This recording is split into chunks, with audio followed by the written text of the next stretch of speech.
It's Topic Thunder. It's Topic Thunder.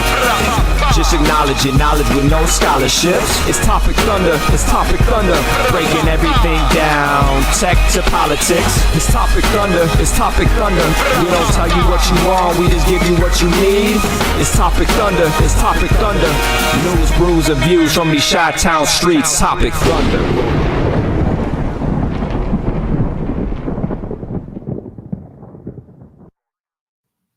You heard the man, ladies and gentlemen. It's Topic Thunder, the internet saloon, as we call it. So belly on up to the bar and let me introduce you to the world's most dangerous chat zone. That's called the Thunderdome. Everybody, welcome to it's Topic Thunder, as you heard our friend Biz announce. And that's Ben. I'm Brooks. And Ben, I've got a funny story to tell you about this. Okay. Right off the bat. So I had some friends over. You know them as Rick and Grandmaster B. They came over. They came over Saturday, and we enjoyed the finer things that are available in the city of Chicago. Right? We had a really do with Rick and Grandmaster B. Yeah. We went to RPM Steak, and that is a premium steakhouse here in the city of Chicago. So much so that I was surprised I got 7:45 p.m. dinner reservations day of. But it happened. It was fantastic. We were all in our meat sweat glory. And but we're walking around showing them the neighborhood, right? And as I want to do, my friend Biz, they call me Biz. That's his stage moniker. So he produces not only music but a clothing line, the Shiesty clothing line. Get Shiesty, CHISTEE.com. Go check it out. I wear the stuff all the time, including on Saturday. It was a little chilly in the city, so I wore the best hoodie I've ever worn in my life. And now I'm not blowing smoke just because he's my pal. It's super comfortable. It's a awesome sweatshirt. So I'm repping the city of Chicago in front of my friends and wearing about the streets, right? We're coming about, I believe, Fairbanks. We're about to kind of make a little turn on Wacker to go down to the Riverwalk and check that out, right? And all I hear from a white car turning a corner is, "Hey, yo, Shiesty!" And I turn and I look, and who do I see? Holy shit. It's my friend Biz, who saw me walking in the street of Chicago with his gear on and took the time. I don't think he knew it was me because I still haven't told Biz. I wanted to save the whole thing for the show here because I thought I should text him right now. That's hilarious because I don't think he knew it was me. Oh, that's weird that he doesn't know that it was you. That's great. Or maybe he doesn't know it's you. Yeah. So if he's listening, or we might repeat once I see him log in. But that was the fun and interesting time we had. Awesome. Yeah. So as we're wont to do, ladies and gentlemen, a special program. Ben, how can I? Oh my God. We are here on a special Wednesday, right? This is a special occasion. Had a little bit of a personal emergency Monday evening and had to cancel last minute. So I apologize to all those people that were anxiously awaiting us at 7 p.m. on Monday night. But here we are on Wednesday. But this is something we're going to do for the next couple of Wednesdays, right? Right. And I think because I did kind of spill the beans a little bit via the online, we just want to tell everybody that Ben's dog Beans had a medical emergency, has recovered thanks to some the story in the pre-show was an amazing tale of very competent, caring, and dedicated canine and animal healthcare people. And they literally saved Beans' life. So we're just happy to report that here live on, I guess, just to let everybody know that everything kind of worked out the best way possible. But next Wednesday, we reached out to a friend of the show, I guess, a friend of a friend of a friend of the show, and practicing psychologist. And we've been looking for another guest, right? We've had two guests on this show, right? Out of the last one. One went fantastic, and I'm talking about Big Luke. The other one, the forgotten show, the lost tape. kind of shy, a little gun shy about that. So we're going to step back into the guest waters, and we're going to again welcome a practicing psychologist. Her name is Chrissy. She is going to join us for next week's show. That will be Wednesday, July 6th. So take the 4th off and enjoy some encased meats, grilled and cold beverages. Do all that and wave the flag for all the freedoms that, I don't know, we may or may not have by the 4th. It's only 3 days away, and the way things are going, which we will get into. Holy shit, who knows where we'll be. Holy shit is right. But before we get into all that holy shit, Ben, I feel like I need a drink. So, ladies and gentlemen, this is the beer of the summer. The beer of 2022, ladies and gentlemen, is a Kolsch. I'm on a mad hunt for a Kolsch beer. So if you happen to know a Kolsch, send them my way. I don't bite. But this one is brought to you by the lovely and talented Gigi, who was down in St. Louis over the weekend. And St. Louis's craft beer du jour is Schlafly's. Their breweries actually produce several fine beers that actually have been shown on the show before. So she brought me the Kolsch, ladies and gentlemen, the Kolsch. So there it is. We're gonna get, well, okay. Truth be told, I've already had one, but just to let you know, it's a good Kolsch. And if I had to go right to the Brooks Bolts without even tasting it live on the air, you might not believe me because it might be fake news. Right. And we know how horrible that could be. And I would never do fake news when it came to beer. That is my honest pledge to everybody here. Everything else is fair game. But here, let's try this.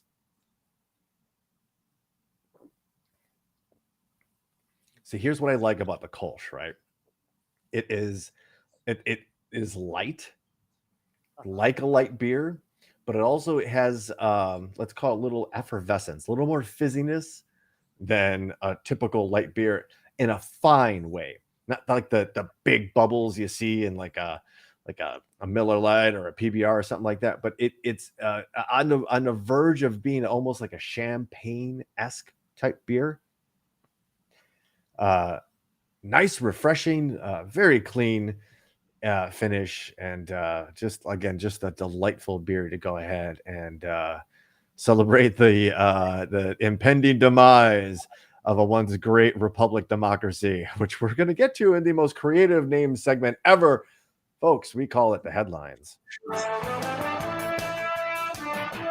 Oh boy. There's a lot to talk about, ain't there, folks?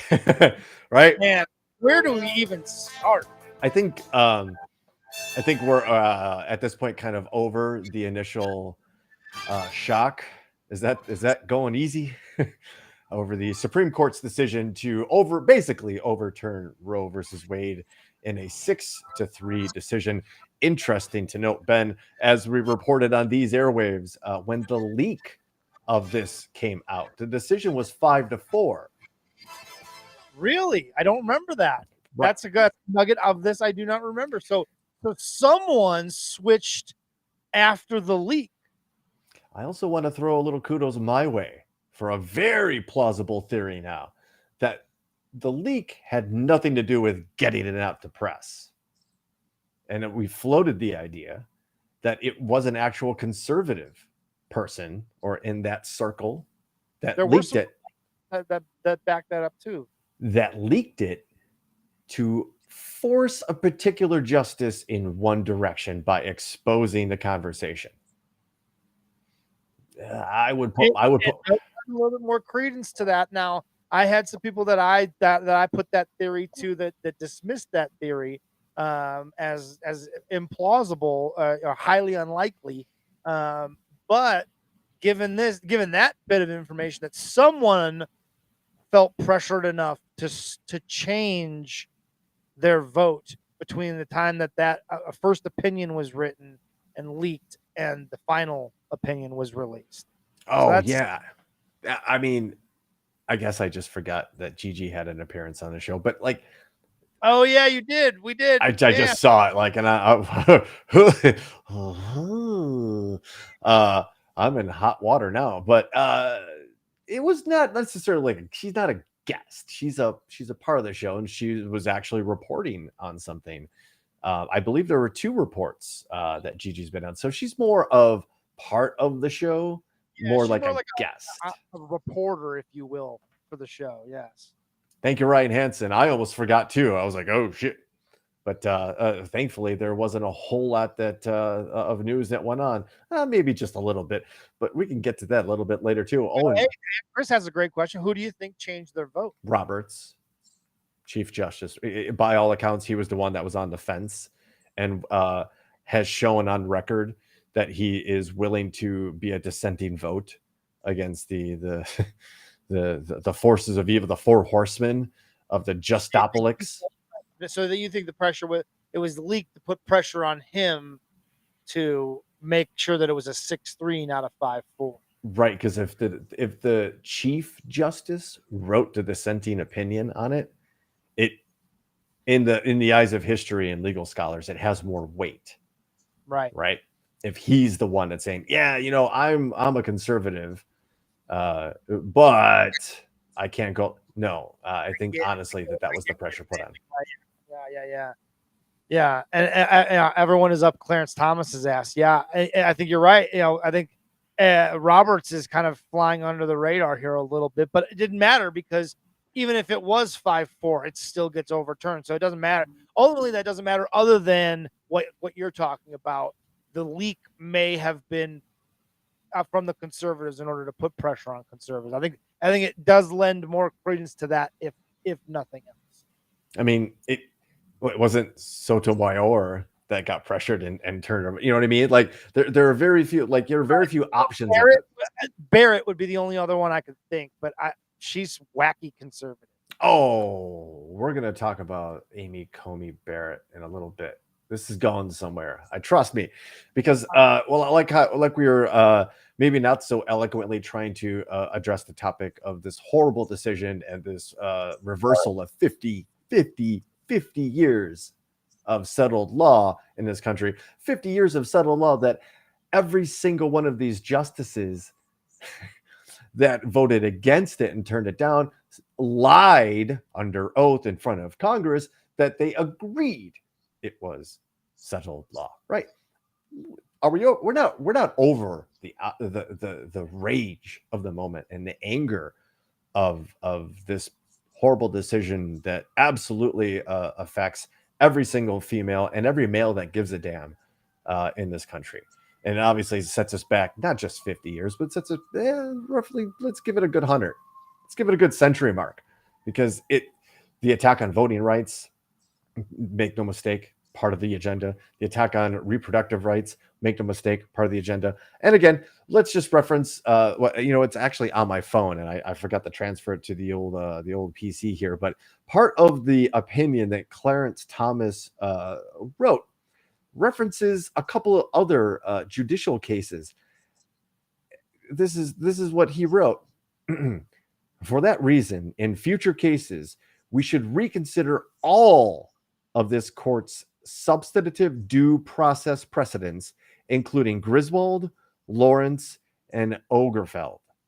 And if you're not forgetting, those are names of court cases that granted the right to gay people to have physical relationships without it being called sodomy and arrested and killed for it. They allowed homosexual people to enter into legal marriages. And man, I'm forgetting the other one right now. I'm not sure either, but dude, the Lawrence contraception. Sorry, the right to female contraception. Yes, yes. The Lawrence versus Texas one, which is the sodomy law, if you will. That was in 1998. Can you believe that? Think about that. I'm having a hard time believing any of this at this point. Like this, dude, here's the problem. Here's where I think this opens up. And this is where it gets real scary for me, man. Is that this opens up for everything is by the states. The states get to choose.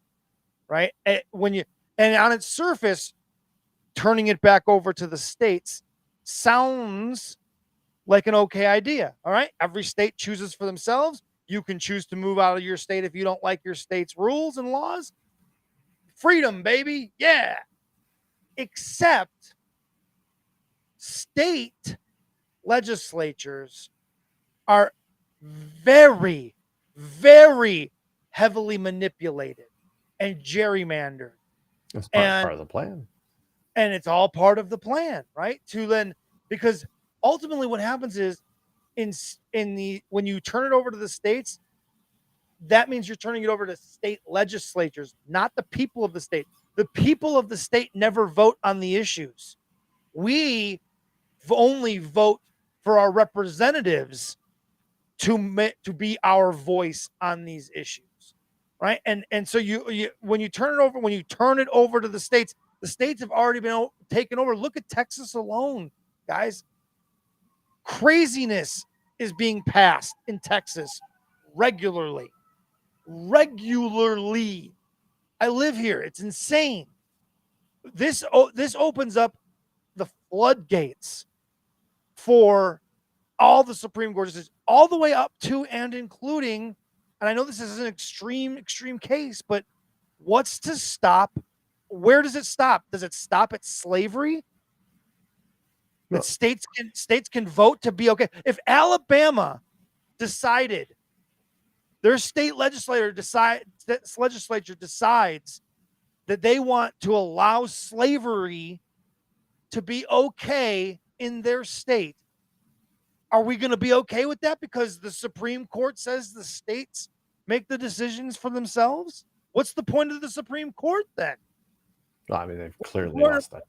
Federal laws. As Chris points out, there's one specific case that a lot of white nationalists would probably have a lot of interest in overturning, and that's Loving versus Virginia, that made interracial marriage legal. Now, why was that one left out of Clarence Thomas's? Because he's married to Jenny Thomas, who's a Caucasian female. Clarification. Closely tied to the January 6th fun, happy time tour at the nation's capital that occurred, which we might be getting to a little bit later. But I think, obviously, this is the more pressing topic, and we need to kind of have a show-wide kind of blowing off of steam a little bit about this, right? Yeah, it's just, but do you see where I'm at on this? Like, this is the start. This is the opening of the floodgates. Right. And it's all over what is ultimately a moral, religious based question.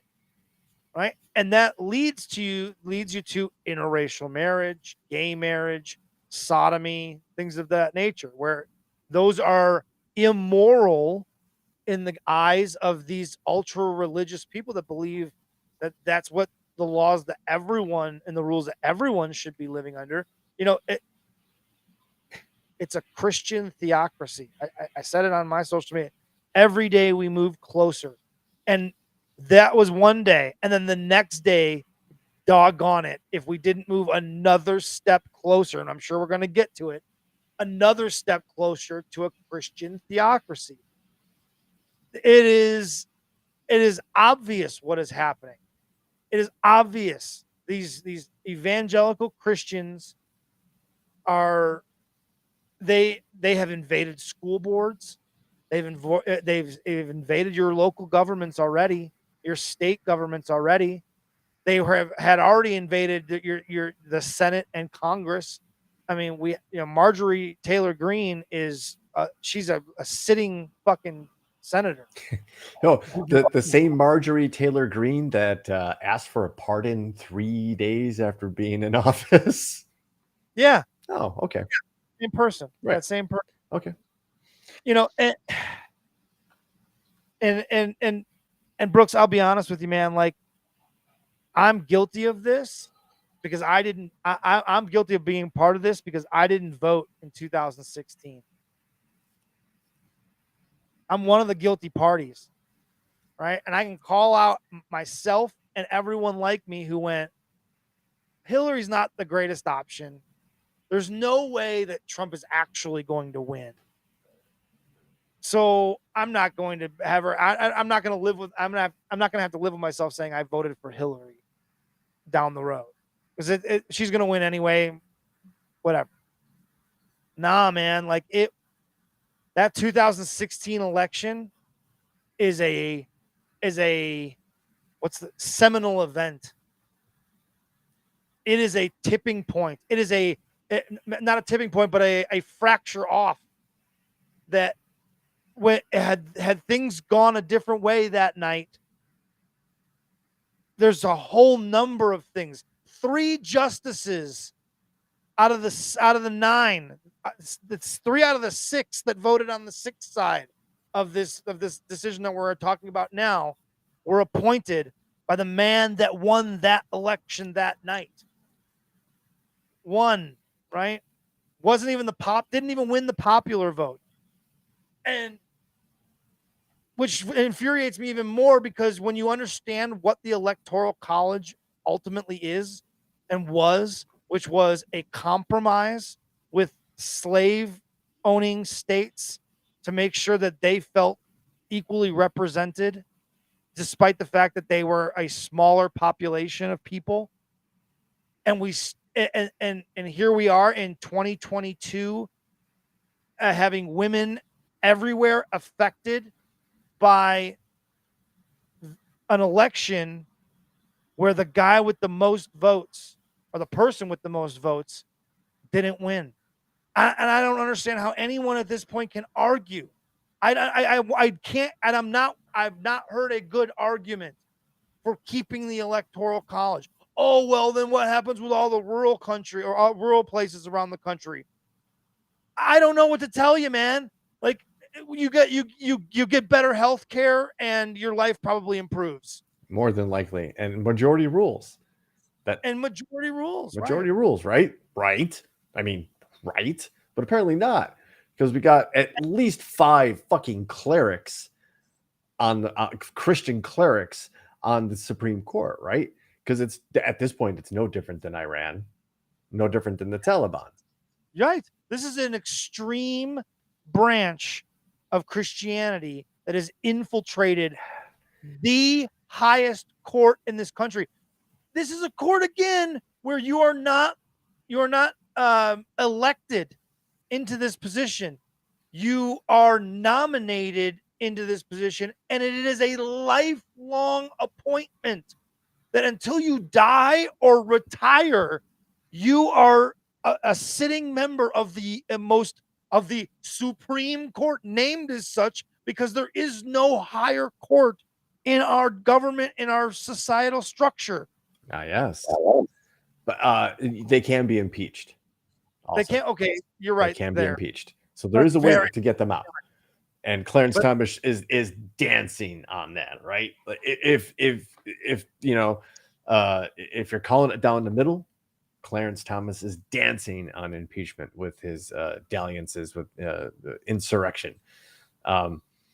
We've strayed a little bit from where I wanted to go. I think it's but no, the conversation's organic. We're kind of hitting all the points, right? I started thinking more about like who gets abortions, like these people. It's not just a topic, right? These are people. These are human beings. These are and you could and slice it however you want. Rape, incest, unviable pregnancy, a threat to the female's life. Even as a form of contraception, it should be that person's right to choose. So the New York Times actually had a fantastic article. And Ben, I don't think you have the subscription. Yeah, I can't because I don't have the subscription. So I just want to read some of the information off this New York Times article that was published on actually December 14th of 2021. The typical patient that receives an abortion is already a mother, is in her late 20s, has attended some college, has low income, is unmarried, is in the first 6 weeks of her pregnancy, is having her first abortion, and lives in a blue state.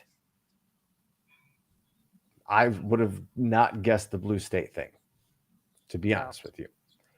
Now, I know we can't show the chart, but according to statistics, when Roe went into effect in 1973, the abortion rate spiked and has steadily climbed down to below the average abortions per 1,000 women from 16.3 when Roe was first made law of the land to what is currently 14.4.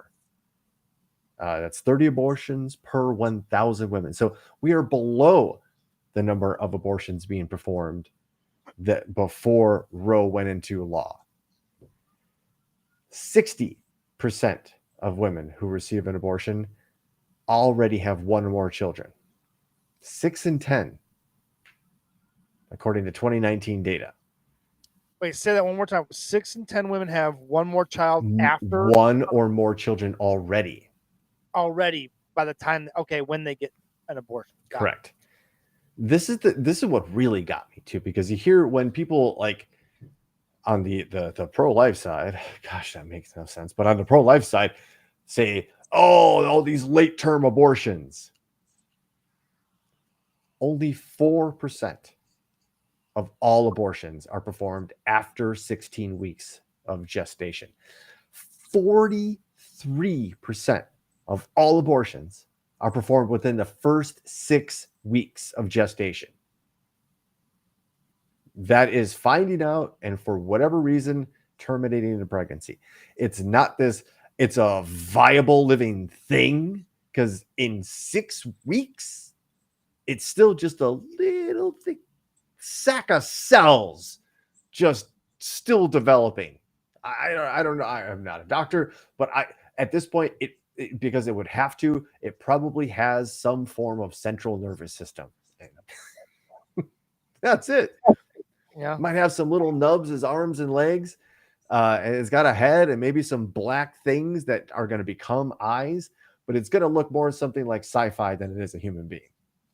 6 weeks, 7 to 9 weeks, 36%. So right there, legit right there, we're almost talking 80% of abortions happen within the first 9 weeks.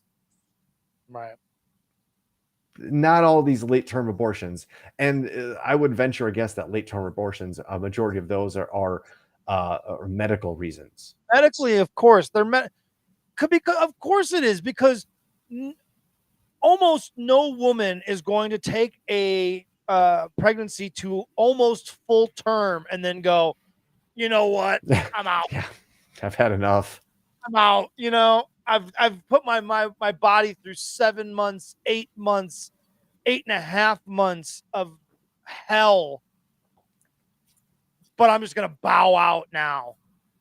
Like it's so crazy. The talk around this subject is insane that we are still even having these discussions. If you don't want an abortion, don't get one. If you don't want your children to have abortions, teach them to not get the abortions. That is all well and good. You are more than welcome to believe and feel how you want, but you don't get to enforce that on another person. And the logic is so flawed on so many levels and can be pointed out on so many different levels of how it's absurd. I mean, when you talk about those same conservatives, well, if we just make abortions illegal, people will stop getting abortions. Same person. Well, if we make guns illegal, the criminals will still get the guns. People will still get guns. It's just the criminals will get them now. Right? It's the same fucking logic, but they see it two different ways on two different things because of how they personally feel about something. It's just, I don't understand. So let's talk about it. Let's talk, because I'm gonna cut some different directions here. We'll follow. I had a couple pieces about the dark money that's legit behind some of these Supreme Court people. We're gonna save that because you stumbled onto something that I was next. That first Twitter link that I sent you from Phillips O'Brien kind of shows you 2 slides, 2 graphics, and generally where abortions will be banned. So the pro-life states versus the pro-choice states are right there. And in the very next slide and graph is where the death penalty is legal in the United States of America. So all of those states that are trying to ban abortion under the premise of being pro-life, depends on how old or born apparently you are. Well, yeah, the same people are also fighting against free school lunches. They fight against funding places like Planned Parenthood, who can help people after the birth, not just people that want to get abortions. Planned Parenthood is there to help people plan parenthood. I mean, it's in the fucking name, and somehow it gets misconstrued what that organization is all about. It's there to help people that don't know how to move forward as a parent, move forward if they want, however they want to move forward as a parent. And we don't, these conservatives, they don't, it's clear and obvious, they don't care about the child after it's born. There is no illusions, because they on so many occasions tell you with their actions and their words that they don't care about these kids. They don't care about transgender children. They don't care about gay and lesbian children. They don't care about those kids.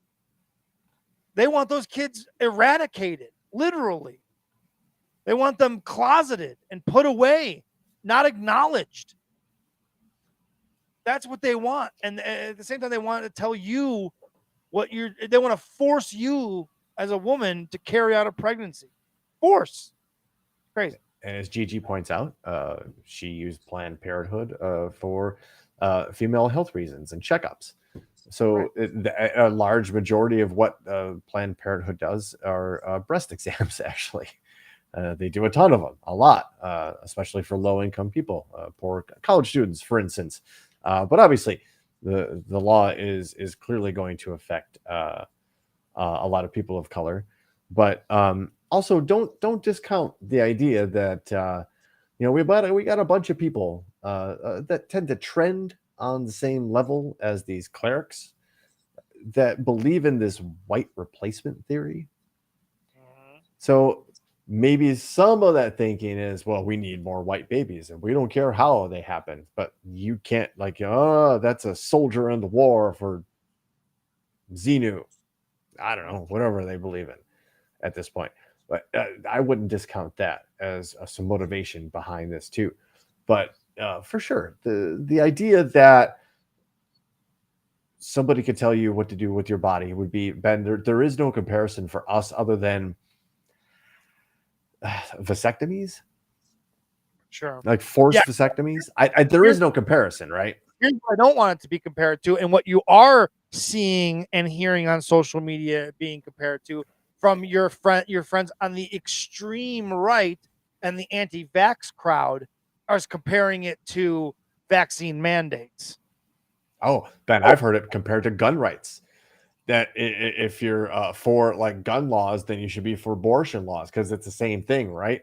And the false equivalency just stuns me, because some of these people are like, oh, but libertarian rights. But here, rights are being taken away. Right.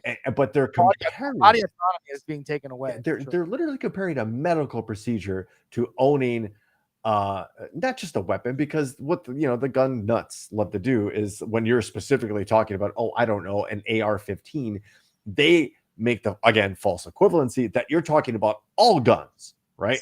That's their go-to. So they're drawing a comparison that, if you're for pro-choice, then you should be for less government and no gun laws, right? No. How could you compare a medical procedure to a weapon of war and mass murder that leaves pumpkin pie size bullet exit wounds in the backs of children? Yeah, that one is particularly absurd. It is absolutely astonishing. But even at that, I want to make sure that people don't. But the vaccine thing is also a medical procedure, right? So it's a little bit more apples to apples, though it's not apples to apples, because ultimately one is an airborne illness that can be spread from person to person and could cause death in some people, and one is a pregnancy that affects no one other than the mother. So that's where the false equivalency. They're both medical procedure. They're both in the medical realm, but they're not similar, and they're not. And it isn't about body autonomy, because ultimately nobody was forced to get a vaccine. Right. You still had the choice to not get the vaccine. Now, your choice not to get that vaccine has consequences, but you still had the choice to decide whether or not you wanted to get that vaccine. And there are plenty of people that chose not to get the vaccines. Yeah, I know, unfortunately, too many. So I guess where do we go from here, right? And I want to show you some of the scary stuff that goes on when you look beyond this moment. And actually, I have to turn my critical eye to the motherland, to Poland, because for all of the credit that I give Poland in a lot of ways, and I love, I got to call them out on this one. And this one is from Euronews.com, but there have been several stories about this. Polish women risk being spied on, controlled, and possibly punished over pregnancy register. Polish women are at risk of being spied on, controlled, possibly punished, and it is claimed after the government created what critics are calling a pregnancy register. Poland, which already has a near total abortion ban, has expanded the amount of medical data being digitally saved on patients, including pregnancies. Opponents say the new data could be used by police and prosecutors against women whose pregnancies end, even in cases of miscarriage, or that women could be tracked by the state if they order abortion pills or travel abroad for an abortion. Quote, a woman comes to me, this is from a Polish gynecologist, her name is Angela Kozurik. A patient comes to me, I see that she is pregnant. I am obligated to put this information into the system, and I am obligated to ask her again in a month when she comes back, are you still pregnant? The registry forces people to check what happens during pregnancy. Nobody knows who will have access to this very intimate and confidential data. This is still a quote from the doctor. Women will be at risk of being spied on, controlled, and possibly punished for ending their pregnancy. It puts us, doctors, at risk of being spies. I'm not going to spy on my patients. I'm not going to report them. A spokesman, this is what we're getting to, right? We've mentioned for ladies who use the menstruation cycle app, that data might be at risk for this very reason, right? A couple of those apps have already come out and said that they are now, take it with a grain of salt. They're a business and a corporation, and you never can totally trust them, but they are coming out and saying that they intend on protecting women's data and not turning that data over to anyone that could use it against them. Until the federal government comes in and says that's ours, what you're doing is illegal. We have to, we're not, so we're thinking, oh yeah, that won't happen in the US. That's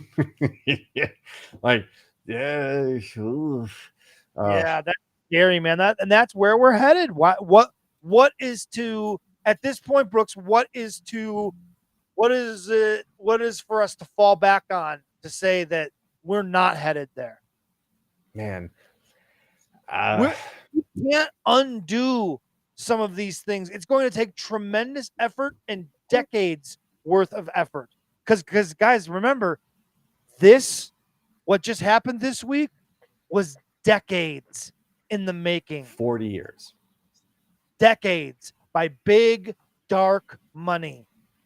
Decades of maneuvering and picking judges and putting money behind certain judges and making sure certain things were put in front of certain judges and certain judges were nominated for this, and certain judges were blocked here, and certain judges were passed through quickly here. And all of this maneuvering was decades in the making. So to say that like, oh, well, if we just vote Democrat this next time around, we can overturn all this stuff. No, Coney Barrett's going nowhere. She's in her 40s, 50s, 40s. Kavanaugh is for all intents for a justice is a young man. He's going nowhere. Gorsuch is not going anywhere anytime soon. Ketanji Brown starts tomorrow. Think about what she's walking into. Right. Stephen Breyer officially retires as a Supreme Court justice tomorrow. And the Honorable Ketanji Brown is starting her first day on the job, entering the Supreme Court at its most villainous condition ever.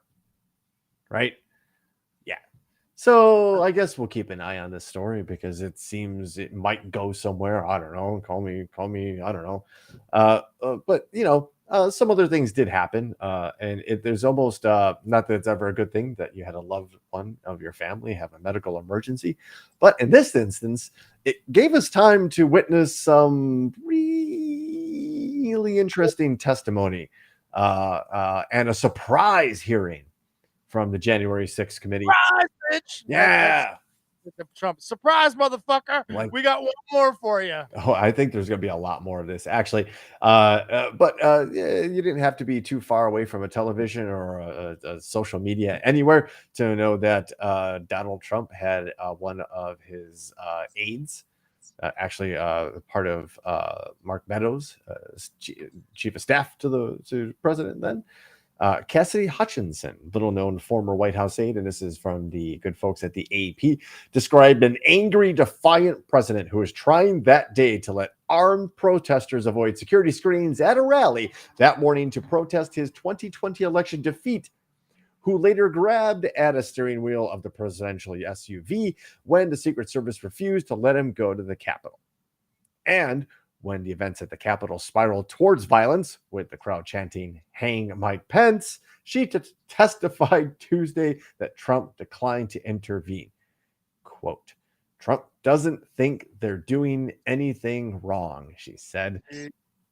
And that was directly from the mouth of the White House chief of staff, the person who is at the president's side, no matter what, 24/7, Mark Meadows. That's her. That Mark Meadows. That this Hutchinson is her. It works directly with Meadows, who works directly with Trump. Directly. So she was a very connected person. Absolutely. It only took her a year and a half to come out and see all these things publicly, which would have been really interesting because she could have said most of these things after or during actually Trump's second impeachment hearing. But so when we call this person a hero and you see all these people going, "Oh, what a hero, what a hero," for sure, it takes a lot of guts and probably sacrifices some political career or aspirations she may have, for sure, absolutely. But she sat on a lot of this for a long time too. So we'll just say there's some personal motivation here. And in the interest of fairness, and I don't know, maybe I may be jumping on and stepping on your toes here, but in the interest of fairness, because this is a story that is still developing, because today there were reports that the Secret Service agents that were involved in the incidents that Hutchinson claims happened refute and are willing to testify as well to refute those claims. But I'm also seeing more pushback and other things coming out that one of those Secret Service agents was actually brought on as an advisor to the Trump campaign while a member of the Secret Service. And so he's for all intents and purposes a Trump guy. And so of course he'd be willing to perjure himself to protect his guy. So maybe not. Now, if these Secret Service agents have some sort of evidence that suggests that this Hutchinson is lying and she lied to the committee and she lied in this testimony, that doesn't look good for the committee for sure. Yeah. It would be a giant piece of egg on the face of this committee and would put a stain on this whole thing, even Perhaps a though ketchup stain, Ben. yes, perhaps, but it would put a stain on this whole thing if she is found to have been lying about this. But I think we're going to find out that what she said was actually. I read a good quote somebody posted from the late Tim Russert. He used to host, Meet the Press on Sunday mornings. Oh, fantastic. Man, that guy asked just a fantastic interviewer. And he said, this was somebody posted this quote in reference to Ron Johnson. He of the, I never had anything to do with fake electors. Oh, I knew that document is there. Oh yeah, I knew that I was supposed to give it to Mike Pence, blah, blah, blah. That Ron Johnson, Wisconsin, that in a discrepancy in a story between a senator and an intern, Tim Russert was more likely to believe the intern's story because of the senator's ambition.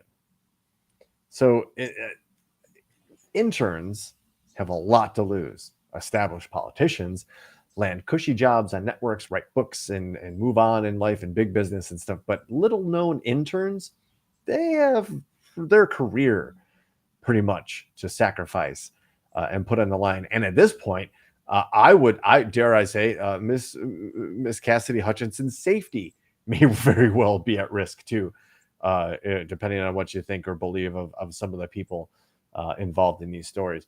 But absolutely, there's a lot to be said about this. There's a lot. Look, you can say that you're willing to come and testify under oath. There's a difference between coming and doing it. Right? Trump's been on Truth Social, not that anybody's seen it, but he's been all over, like saying, I demand equal time, as of this is some kind of like just TV show. Right, like it's a debate, like it's part of a campaign. Right. Like, listen, man, you can let's be honest, you can have all the time you want. Come on, motherfucker. Testify, motherfucker. Testify. Hillary did it 11 goddamn hours. Live. She sat there. Could you imagine what the television ratings would be like for an 11-hour interrogation of President Trump the way they did Hillary for Benghazi? Oh, could you imagine? That guy couldn't sit there that long and keep his composure.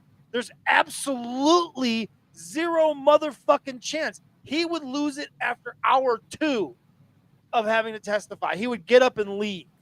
That's what would happen. He'd also perjure himself in his first paragraph. Right, because he would do it. Because that's the thing. The way he does his shit, how stupid he is. At the beginning, he'd say something, and then 4 hours into it, he'd contradict himself, and they'd go, "But Mr. Trump, just 4 hours ago, you said this," and he'd go, "Yeah, but I mean, fake news. It's fake news. Yeah, that didn't really happen. I didn't say that. No, Mr. Trump, here. Well, let's actually read back the transcript here. You said this. Bing, bing, bing, bing, bing. Mr. Trump, this was 3 hours ago. Press play." Exactly. There's no way, and he knows that. He knows that. His handlers know that. That's why he's never been on the stand. Think about this. All of the legal shit that this guy's been involved with. Has there ever been a situation where maybe in some private, like untelevised, but have you ever seen him take the stand on anything?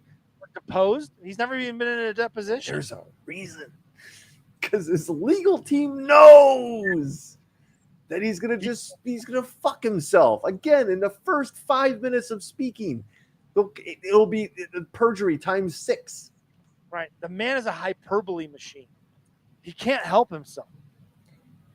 But as we've been in the group chat with our good friend Lockport Joe, we've been talking about it. It's getting to a point now that like it's over for Trump, right? It's kind of over. So you kind of want to now start taking a look at everybody around him. And this was already mentioned in the world's most dangerous chat room that there was man, this is Representative Mary Miller from my home state of Illinois, Republican, on the Supreme Court's decision to overturn Roe versus Wade. This is the people that Trump hangs out with. President Trump, on behalf of all the MAGA patriots in America, I want to thank you for the historic victory for life in the Supreme Court yesterday. I'm sorry, President Trump, on behalf victory for life in the Supreme Court yesterday. Victory for life in the Supreme Court yesterday. Wait, what? Wait, what? Wow, What did she say? White life? Ben? Did she really say that? Life in the Supreme Court. Holy fuck! Life in the Supreme Court. Yeah, life in the Supreme Court for life in the Supreme Court. Now, okay, I am willing to give her the best. She clearly tripped over her words. What you call tripping over your words, I call a Freudian slip. Maybe I'm will. Let's also say. Wait, I believe. Hold on, I want to make sure. Mary Miller is a downstate Illinois, although I wouldn't put it past her that she's like the Naperville area because that just seems like right. Oh yeah, Oak Park. Yeah. Wait, hold on. She's where is Illinois' 15th district? Hold on, I'm looking at it right now. Oh, I know. better. Oh yeah. Oh, Illinois congressional 15th district. Oh man, that's downstate. Yeah. That's downstate. Oh, downstate. Then she's probably done. Oh yeah, butts right up against the wonderful state of Missouri, right up to St. Louis, down touches a little bit of Tennessee there. Yeah, it makes all the sense in the world. But back to the topic that you're talking about that brought this up is Trump is. I think I don't see how he runs. I think there's too much. The avalanche still hasn't hit him yet, right? Like the snow at the top of the mountain is still just rumbling, and it's just starting to shift down and start rolling down the mountain because he's going to have criminal charges. From what I was watching a news thing this morning, and they were talking about how the committee is running an investigation that is basically parallel to the Department of Justice, right? They're two different investigations on the same thing. And as this guy put it, at some point, those investigations are going to intersect. And that's why when you hear the way that this committee is talking, they're using language that is designed to be Department of Justice legal language. They're mirroring it, saying we're putting this out there, but the Department of Justice has the same information. They have all the same stuff and more. So remember, the committee is not there to arrest him or charge him with any crimes. They're just there to expose this to the American people. They can make criminal recommendations. Correct. But yes, this is television, right? This is television. The American public and putting it on public record for time immemorial. What do they say? Immemorial. Right. Yep. And to that, like people will say, well, it's not going to change minds. Maybe. I mean, if you get bludgeoned in the head with enough evidence, don't you eventually think like, oh shit? You have to go, all right, maybe I was wrong. Maybe. And it's okay to admit you're wrong. It's okay. No, please actually admit you were wrong. It's cool. I was the type of person at one point that would have been like, you stupid motherfucker. You didn't listen. At this point now, like, welcome back. Come on back to sanity. Come on back. We can have our discussions on big and small government, but look at this I'm going to steal a phrase from Sarah Kendzior. You should check out her work. She's a brilliant author. She hosts a podcast called Gaslight Nation. Sarah Kendzior. Trump represents a transnational criminal syndicate masquerading as government. Who he's connected to, all of the connections that we've been talking about since whenever. that have been the alleged ones too, because where there's smoke, there's fire. Yeah. All of the bad guys on the world stage right now are seemingly kind of like outing themselves in their brotherhood. And Dude, yeah, but oh no, to counter that, this is huge, and we have to talk about this because I know people don't necessarily understand how big this is on the world political stage. But Sweden and Finland have been formally invited to join NATO. Now, take a second, do what you have to do to look at a map if you don't already know where Sweden and Finland are, because this is a ginormous move for not only security of Europe, but to basically let Russia know, like, yeah, what you're doing right now, it's done. Because NATO basically said you should withdraw from Ukraine immediately. They not only did that, for the first time ever since World War II, the United States is going to have a permanent military base. And the aforementioned Poland, of all places. We have not had that since World War II. NATO is going to expand and reinforce all of its forward bases. There is a historic amount of money. Let's go. So So NATO has, I believe, all right, it's a 40,000 strong, what they call rapid response force. Today, they pledged to increase that force to 300,000 troops. 40,000 to 300,000. We're going to strengthen forward defenses, enhance presence on the eastern flank, boost ability to reinforce any ally, and strengthen command and control. Is it a lot of money? Sure is. But if you look at what's going on currently in Ukraine and you understand the mindset of Vladimir Putin, he's not going to stop where he is right now. He does not understand diplomacy. And in fact, diplomacy to him is just a stalling tactic. And it's a farce in the first place, because he's basically saying right now that he'll stop all of this in Ukraine if Ukraine basically surrenders the controlled territory. What kind of fucking shit is that? That's not diplomacy. That's a gun to your head saying like, you can give me your wallet or I can shoot you. Right, yeah, just let me win. Right. In fact, that Volodymyr Zelensky, president of Ukraine, was asking all of these questions in a teleconference with NATO. And he literally asked, the question is, who is it next? Moldova, the Baltic countries, or Poland? And then he answered himself and said, it's all of them. So Putin wouldn't be doing what he's doing if he didn't have something up his sleeve. Just to be frank and honest with you, I don't think we can talk about his mental state and whatnot. But if there truly wasn't a plan or a backup or something,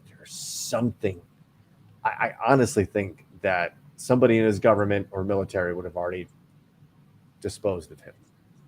That's just Russia. That's what they do. There's a long history of they're just going after the leaders when things don't go right.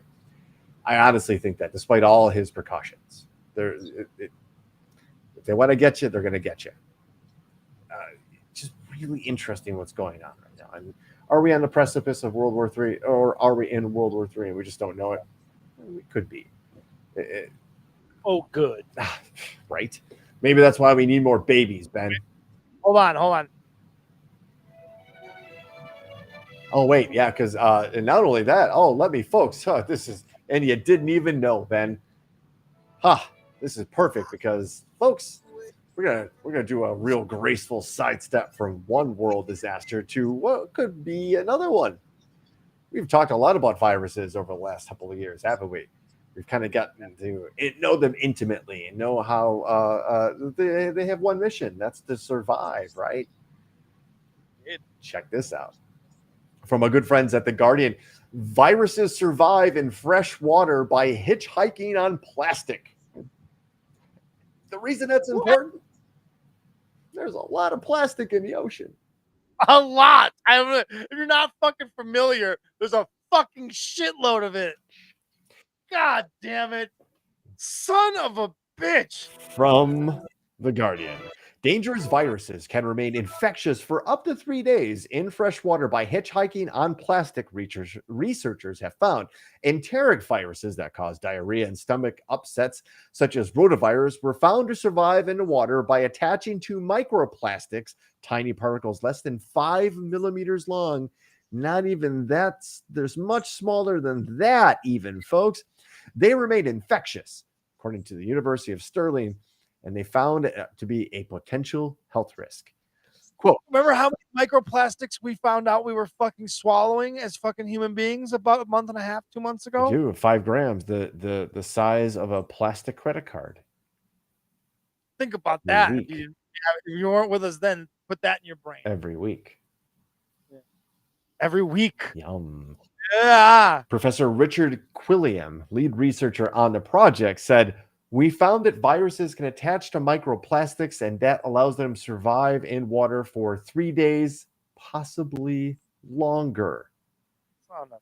We aren't sure how well viruses could survive by hitchhiking on plastic in the environment, but they do survive and they do remain infectious," he said. Cool. Awesome. That is awesome. There's not a lot of plastic anywhere. It's a good thing that we made these environmental switches and changes once we realized the danger plastics presented. And oil, from which plastics came from, petroleum. Cool. Awesome. Can the story get any worse? God. I don't have a story from about a rock from space today. I have a story about little microscopic things that have proven to be a pain in the ass, deadly.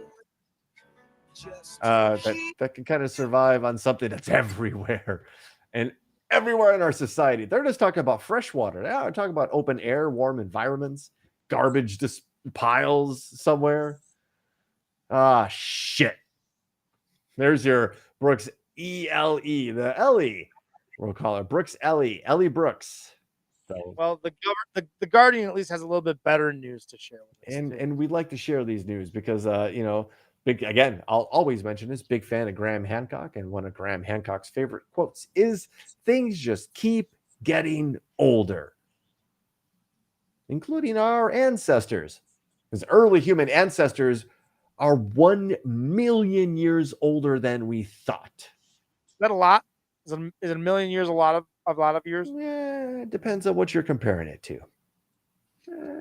Like all the years, it's not a lot. All the years, Gigi and I were talking earlier today. The country's only been around the good old US of A.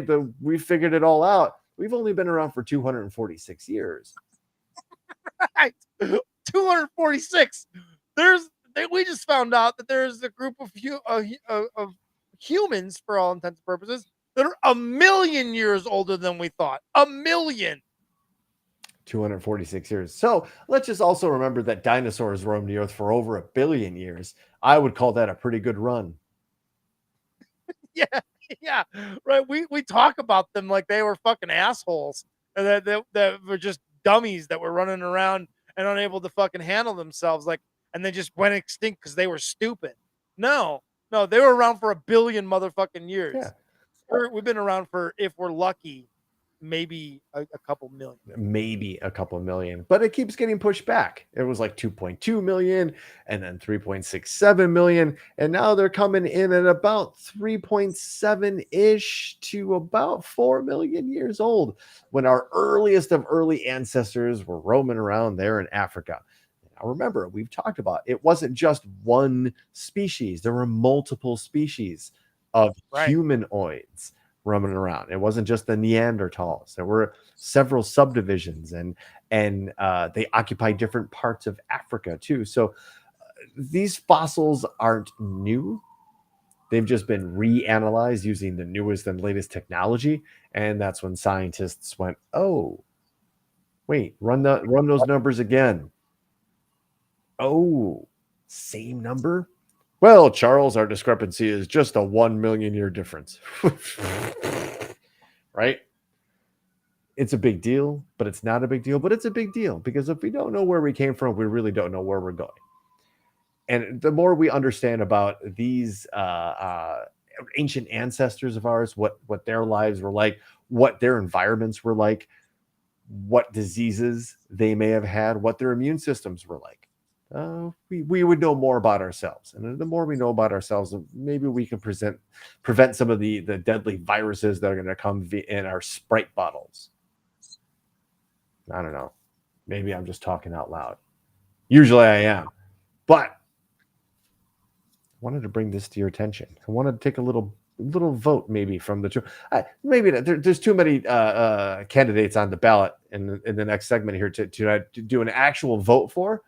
Not like we're going to do in a very fishy lightning round, which is coming up soon. Ooh. But I wanted to, in all the hubbub of the public realizing that Donald Trump is a ginormous child, prone to temper tantrums, including throwing hamburgers and ketchup at walls in the White House and the Oval Office. It was well known that the White House staff could play the soundtrack from the musical Cats to calm down the then president.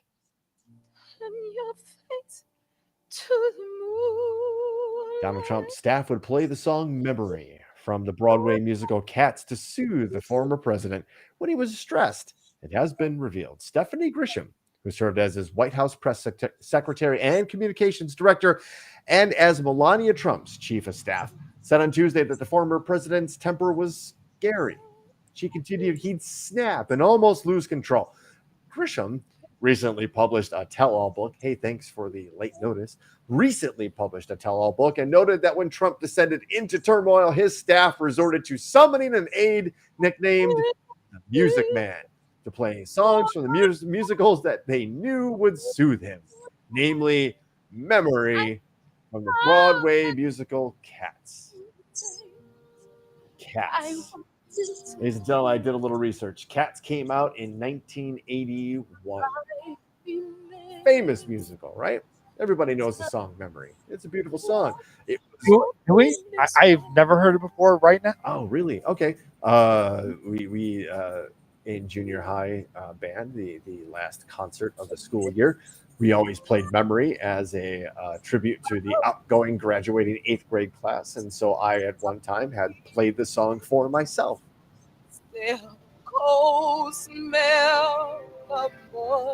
It's quite a thing that a then 35-year-old Donald Trump would have seen Cats in the theater. Actually, it's quite believable, as it was probably a hip scene to go to Broadway at that point. And knowing his proclivities, he probably, I love that Cats. I love that Cats. Just to know that the man who had his finger on the trigger of the world's most dangerous, not chat room, but nuclear arsenal, could be soothed like a child in diapers by listening to Cats. I'm glad they said what his favorite song was, because I was like, there's a lot of tracks on that album.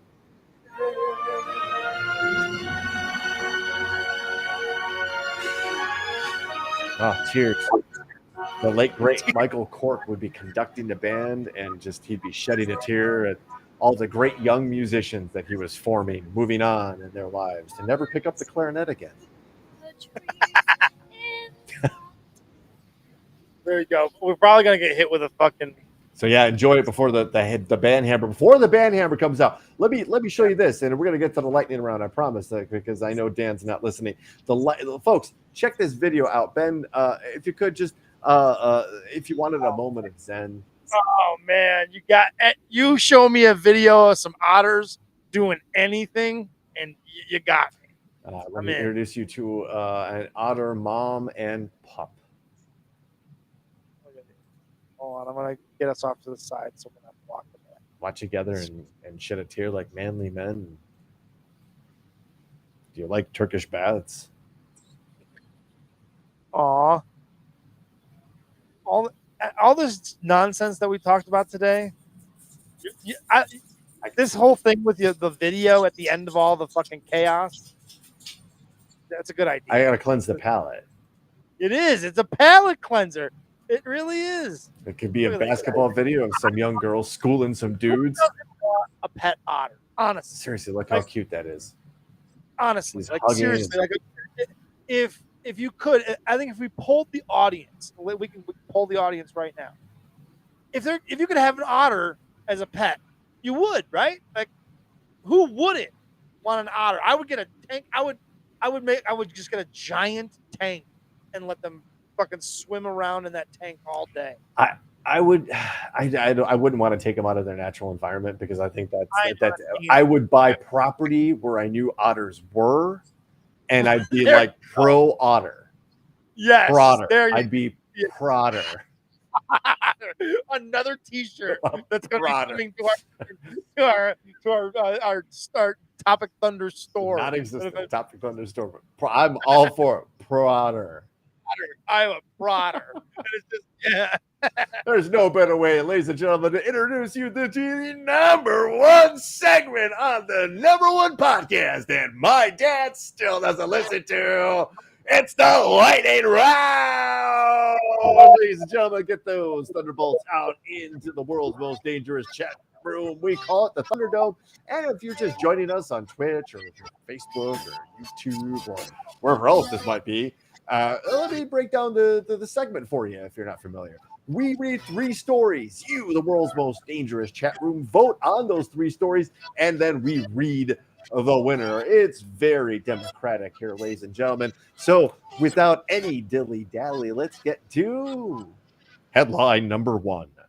Thousands of penis fish washed up on a California beach, and people loved it. All right. Starting off with a bang. Headline number 2, I told you it was fishy. Anchovies are reportedly raining from the sky across San Francisco. And headline number 3, Uber's lost and found report includes tater tots, teeth, and slime. Gross. So, ladies and gentlemen, as you're kind of figuring out what you like and what you want to hear, our democracy, I'm going to read the headlines one more time. Headline number 1, thousands of penis fish washed up on a California beach, and people loved it. Headline number 2. Whether or not that gets picked or not, I have to know what a penis. It's a thing. We might do well. Let's see what the people say. Right, we gotta let the people vote. The headline number 2: anchovies are reportedly raining from the sky across San Francisco. And headline number 3: Uber's lost and found report includes tater tots, teeth, and slime. Ladies and gentlemen, get your votes in right now. Of course, Gigi's all caps in for the penis fish. I mean, Biz is voting for number 1. Biz, were you on earlier? Because I was on a corner of like it was like Wacker and Fairbanks on Saturday. I was repping a Shiesty sweatshirt, and some asshole yelled out their fucking car, "Yo, Shiesty!" And I was like, "What a fucking asshole!" I don't know if that was you. Wait, and Ryan Hansen's going number 1. Oh yeah, Biz. He also has his his headlines in: dicks on a beach, fish rain, and lost for a reason. Everyone is interested in the penis fish. I like fish rain, actually. That dick on a beach is also sounds disturbing to me. Oh yeah, Biz. 20 minutes. Okay, so we need to know: was that you? Did you know it was Brooks that you yelled at, or not? So Biz, if you're listening, I know there's a little bit of a delay as I asked this, but we are very curious if you knew if it was Brooks or not. Courtney with her remix. Okay, we got dueling remixes. Yeah, right. Dick Tide, Stink Rain, and check the Uber box. Number one is a landslide. People, penis fish, man. When you say penis fish, people are you have them at penis fish. I think we have a winner. We're gonna wait for last couple of maybe possible votes, but I think and don't worry, I have a picture of a penis fish ready to go. Sent you the story too, just for good old time's sake. This was help me out here, folks. This was written by senior staff writer James Felton on IFLscience.com. big fan of that website. Ladies and gentlemen, thousands of penis fish have washed up on the shores of Drake's Beach, California. Better known by its more phallic name for fairly obvious reasons, it is a species of marine spoonworm that spends most of its life buried in soft sediment of a seabed, also known as the fat innkeeper worm. Now, what the fuck does that mean? The fat innkeeper worm? All right, whatever. These worms can live under the sand for up to 25 years, minding their own business, feeding on plankton, bacteria, and other small particles that fall into their mucus traps. That's right, ladies and gentlemen. Little penis fish has a mucus trap. However, these 10 inchers. However, these 10 inchers appear to have been disturbed, picked up from their quiet life, and strewn across the beach as far as the eye can see, never to be unseen, thanks to the horrendous photograph snapped by a local resident. Ben, if you could pull that story up that I sent you, because there's a pretty critical photo where, Dick's on a beach, Dick Tide. You're not too far off there. The story goes on. I had no idea what they might be, but it went on for 2 miles. Yeah, I had a picture of what it looked like. Oh no, you need to see the beach. Yeah, look at this. Look at that. Fuck, ridiculous. Those are penis fish. You can't even say fishes. That's penis fish. Hold on, I got a better source. I got a better picture. Check this. A better picture of the penis fish. All right. Wow, that is just crazy. And the worms create U-shaped burrows in the center mud, and I don't think they have a reason for why they got dumped on the beach. We're seeing the risk of building your home out of sand. They don't give a reason as to why all these penis fish basically beach themselves. But so the mystery still remains as to why there are thousands of penis. It's a penile mystery, ladies and gentlemen. We'll fish around for an answer perhaps in a later episode, but that's what we got for you here, ladies and gentlemen. That wraps up, I think, Topic Thunder 78 or something like that, which is a terrible year to have a younger brother born, just for the record. No offense to anybody born in 1970 outside of my immediate blood. But hey, folks, you need to come here to talk about my family, unless you're Dan Brooks, but he's not listening, so that doesn't matter either. But I want to thank you for listening and participating in the world's most dangerous chat room. We call it the Thunderdome. You are part of Topic Thunder. You're not listening to Topic Thunder. You are part of Topic Thunder. And Ben, as always, thank you so much for riding along with me on this crazy thing we do here. I cannot wait for next week. Dr. Chrissy, the in-house psychologist of Topic Thunder. We are going to focus on mental health next week. So I got some questions. Brooks has got some questions. Bring your own questions. We are going to pepper her with some different topics that we are interested in, get the perspective of someone much smarter than us on the subject.